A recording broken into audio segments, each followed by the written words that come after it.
क्योंकि इनमें मेरे को कॉन्फिडेंस है कि मेरे वाले सब्जेक्ट मेरे सही हो ही जाएंगे, बाकी वाले अब अपने इतने पढ़ चुके हैं कि बाकी वालों में अपने आप ही नंबर आ जाएंगे। पर उनका मैनेजमेंट है, उनको पता है कहां से कितनी चीजें पढ़नी है और कितनी चीजें पढ़नी नहीं। कई बार एक तो स्टूडेंट कई बार ये लग जाता है कि 150 सवाल आते हैं, मेरे को 150 की तैयारी करनी है। न तो हो सकती है और ना ही की जा सकती। मैं हमेशा देखता हूं, एक पेपर आया, उस पेपर में मान लो राजस्थान के वो 100 क्वेश्चन थे एक पेपर में, और 100 क्वेश्चन में से किसी बच्चे को 94 क्वेश्चन नोट्स में मिल गए। कहां मिल गए? 94 किस में मिल गए? नोट्स में। कोई वैल्यू नहीं, उसको उन 6 के उत्तर जानने हैं जो नोट्स में नहीं है। उसकी पूरी दुनिया उन 6 क्वेश्चन पे टिकी हुई है। वो उन 6 क्वेश्चन के पीछे दिन रात एक किए घूमता है, यार ये तो नोट्स में ही नहीं, फिर इन नोट्स का मतलब ही क्या है, फिर इन नोट्स को साइड में फेंकता है।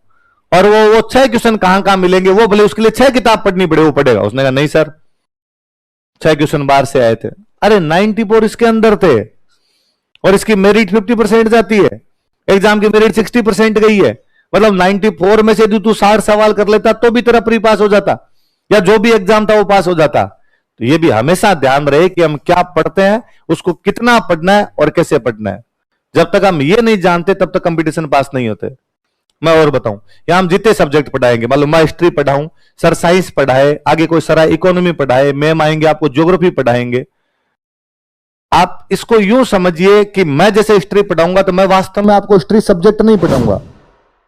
कोई ये समझे कि मेरे से हिस्ट्री पढ़ के और किसी को पूरी हिस्ट्री आने लग जाएगी तो गलतफहमी है। मुझे नहीं आती तो उसको कहां से आएगी? तो फिर क्या पढ़ाते हैं कोचिंगों के अंदर? हम पढ़ाते हैं पुराने आए हुए क्वेश्चन, या वो क्वेश्चन जिनके आने की संभावना है। ये केवल और केवल क्वेश्चन आंसर का खेल है। मैं आपको पढ़ाने से पहले पुराने पेपर देख के आरपीसी के सारे, और मुझे लगा पुराने पेपर में ये क्वेश्चन बने हुए, तो मेरा पूरा फोकस रहता है कि ये क्वेश्चन इनको वापस पढ़ा दो। और साथ में मुझे कई बार पढ़ते टाइम लगता है कि यार ये पूछा ना, तो इसके जैसा ये भी पूछ सकते हैं, थोड़े से ये लिखा दो। 80% पुराने क्वेश्चन, 20% थोड़ी नई चीजें। केवल ये कोचिंगों का खेल इतना ही है। नोट्स का खेल केवल और केवल ये होता है, और यही चीज आरपीसी में आती। अपने को भी वास्तव में मतलब उस सब्जेक्ट का मास्टर बनना है या उस कंपटीशन को पास करना है? कंपटीशन को पास करना है तो jack of all trade master of none. Jack को थोड़ा थोड़ा सब आना चाहिए, जैक को किसी भी सब्जेक्ट का मास्टर नहीं बन। कई बार स्टूडेंट आगे कहता है कि सर इसको डेप्थ में पढ़ने के लिए क्या करूं? तो खड्डा खोद के पढ़ ले।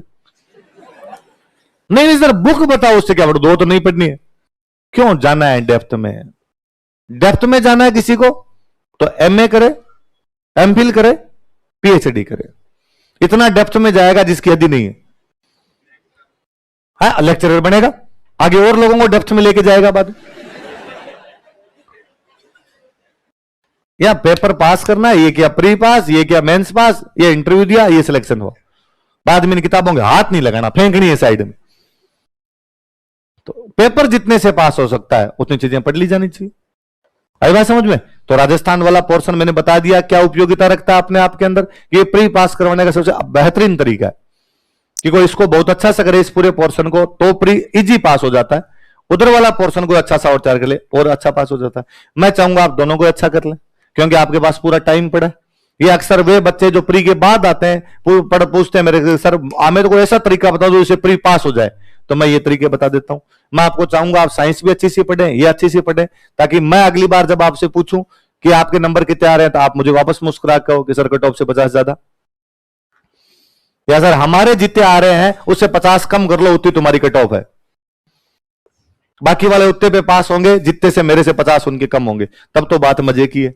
वरना कि आप मेरे से आगे पूछोगे मेरिट कितनी जाएगी और मैं कहूं यार मुझे लगता है ये 85 से 90 के बीच जाएगी, 4-5 नंबर बढ़ जाएगी, यार पेपर सिंपल आया था, तुम्हारे कितने बन रहे हैं? और तुम मेरे कहोगे सर 86 है, पर वो एक सवाल थोड़ा सा लोचा है आपके आंसर की में, यार मेरे हिसाब से ये, क्योंकि आपको तो हिसाब इसलिए लगा रहे हो ताकि 86 में पहुंच जाओ। आदमी अपने जीव को भी तो राजी रखना चाहता है, तो अगर वो हटा दूं तब तो 84 है और वो जोड़ लूं तो 86 है, तो मेंस की तैयारी करूं या ना करूं?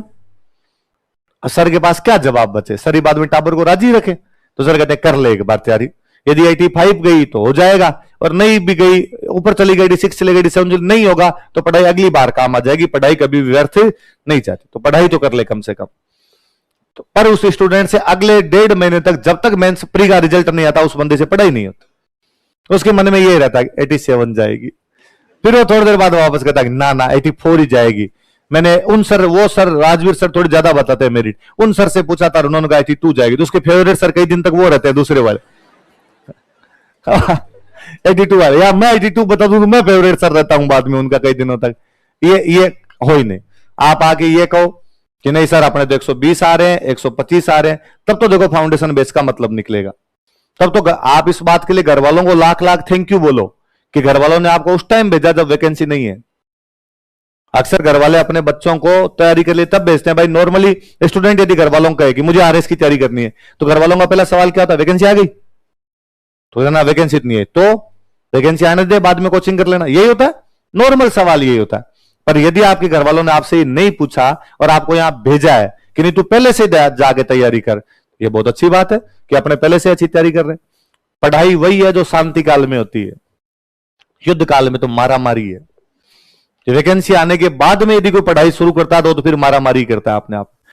शांति काल में कोई जितना पसीना बहाता है, युद्ध में उसका खून कम बहता है। शांति काल में कोई जितना ज्यादा पसीना बहाता है, युद्ध काल में उसका खून उतना ही, उसकी प्रैक्टिस इतनी अच्छी होती है कि उसको वो युद्ध जैसा लगता ही नहीं, और लगता है डेली खेलते हैं वैसे यहां पे खेल लेंगे। तो मैं यहां देखता हूं वे बच्चे जो यहां पे सिंसियर ढंग से सारे टेस्ट दे देते हैं, सारे टेस्ट दे दिए कि 18 महीने की कोचिंग, 18 महीने में 1 महीने में कितने मंडे आ गए? 4, 2-3 मंडे बीच में छोड़ छाड़ दो कि छुट्टियां उटियां आ जाएगी। 18 महीने के सीधे सीधे मंडे निकालो तो मंडे होते हैं 72। मैं कहता हूं मान लो 10 भी मंडे खराब हो गए, यदि कोई छुट्टियां आ गई, दिवाली की छुट्टी आ गई, होली की छुट्टी आ गई, उनमें अपने टेस्ट नहीं दे पाए, तो भी 62 टेस्ट हो गए। बहुत होते हैं यार 62 टेस्ट। 62 टेस्ट तो क्लास के दौरान हो गए। बाद में जब प्री की वैकेंसी आती है तो उसके लिए अलग से टेस्ट सीरीज और चलाते हैं कि लो थोड़े और दो यार, प्रैक्टिस और करो। बंदा 10-15 वो दे गया, इतने में टेस्ट दे लिया उसने 70-80 टेस्ट का मतलब उसका इतना वो कॉन्फिडेंस बढ़ा हुआ है कि वहां वाले पेपर को देखकर उसे लगता है ठीक है यार, जैसे 80 टेस्ट वहां दे रहा था यहां दे लूंगा, वहां पे इतने टेस्ट लिखे थे यहां पे दे लिए। और जिन बच्चों के टेस्ट नहीं दिए हुए होते हैं, जो सीधा वहां जाकर ही होते हैं ना, कहते सर परफॉर्म वही करेंगे डायरेक्ट, दूझता है। मैंने आपने खुद ने कभी एग्जाम को दूसरे एग्जाम दिए आरएस नहीं दिया, देखा होगा कि कई बार हर क्लासरूम में ऐसा होता है कि किसी बच्चे को वॉमिटिंग आनी शुरू हो गई है ना, लड़कियां अक्सर रोने लग जाती है एग्जाम हॉल के अंदर, जोर जोर से रो रही है उसके अंदर। मैंने एमए के रीन एग्जाम में देखा, मेरे पीएचडी चल रही है, मेरे वो पीएचडी के पेपर चले और पीएचडी वाले पेपर में एक को दूसरे सब्जेक्ट की लड़की हमारे क्लासरूम के अंदर बैठी हुई और वो जोर जोर से रोने लग गई। कोरोना वाला टाइम, वो भाग के मास्टर सारे भागे, क्या हुआ क्या हुआ? सर कुछ ही नहीं आ रहा मेरे को इसमें। आपने यूनिवर्सिटी और गजब है ये। हाँ? हाँ? इसके लिए पूछने की आवश्यकता नहीं, इमरजेंसी सर्विस है बिना। हाँ इसका ध्यान रखना आपने। वो टीचर भाग के क्या हुआ तेरे? सर मेरे कुछ आ नहीं रहा है। टीचर अपने और भोले है भले लोग, टीचर वापस करें, देखो इस एग्जाम में तो कुछ भी लिख दोगे ना तो पास हो जाओगे। मैं तुम ये कैसे कह सकते हो? तुम तो टीचर हो यार, तुम तो ये कहो कि नहीं आंसर तो लिखना पड़ेगा। उसने कहा कुछ ही नहीं आता है तो क्या लिखूं? तो टीचर और तरीका बता रहे हैं उसको, तुम ना क्वेश्चन को वापस उतार दो 3-4 बार। क्वेश्चन की जो लैंग्वेज है ना, इसको घुमा फिरा के लिख दो। हम ही तो जान चेंगे कॉपी, हम पास कर देंगे तेरे को। ये क्यों है? क्योंकि पहले प्रैक्टिस नहीं है। ये नहीं है कि उसको आता नहीं है, आता है उसको। वो यदि एग्जाम देने के लिए आई तो पढ़ के आई है, पक्का पक्का उसने कुछ ना कुछ पढ़ा होगा, पर वहां पे आके उसको डर लग रहा है क्योंकि उसको पहले से कोई एग्जाम लिखा हुआ नहीं लिखा, तो उसको लगा कि मैं भूल गई। या कोई स्टूडेंट होता है उसको लगता है, मैं खूब सारे स्टूडेंट को जानता हूं जो वॉमिटिंग करने बाहर जाते हैं, थोड़ी देर के अंदर टॉयलेट जाएंगे, पानी पीने के लिए जाएंगे क्योंकि घबराते हैं। पहले खूब पढ़ा हुआ रहता है लेकिन टेस्ट नहीं दिए हुए थे, तो वहां जाके समझ में आता है कि टेस्ट का महत्व क्या होता है अपने आप में। तो पहले बड़ी बात है तो 2-3 चीजों का ध्यान ही रखना कि क्या पढ़ना, कैसे पढ़ना, ये चीजें हमेशा आपके जहन में रहनी चाहिए। अच्छा ऐसे कितने लोग हैं जिनको आरपीसी का जो आरएस का सिलेबस है वो पता है? कि आपका सिलेबस क्या क्या है? सुनाओ देखिए खड़े होके। सिलेबस बता, सिलेबस। हाँ राजस्थान हिस्ट्री का सिलेबस बता।